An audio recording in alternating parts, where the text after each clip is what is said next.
बिस्मिल्लाहिर्रहमानिर्रहीम। अस्सलाम वालेकुम दोस्तों, लाखों करोड़ों दुरूद व सलाम हो हमारे आका हज़रत मोहम्मद सल्लल्लाहु अलैहि वसल्लम पर।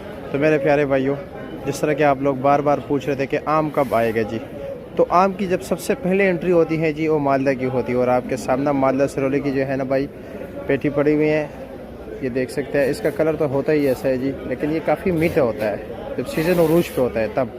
अब इस वक्त मुझे नहीं पता, बज़ात खुद मैंने टेस्ट नहीं किया है। और ये पेटी है जी, जिसका वज़न तकरीबन होगा 9 साढ़े 9 तक किलो तक, 9 साढ़े 9 10 किलो तक। और ऊपर नीचे लाजमी बात है 19-20 तो हो सकता है, क्योंकि सीज़न के पहले शुरू दिन है। तो जनाब इसका रेट मैं पूछ लेता हूँ जी। कारी साहब, आम मालदा है ना जी? मालदा। और रेट क्या है इसका? 3,000 रुपये फाइनल है या कुछ कमी बेशी? फाइनल जी। और वज़न इसका 10 के जी साफ़ी 10 के जी है। चलो जी, ठीक है, बहुत शुक्रिया आपका।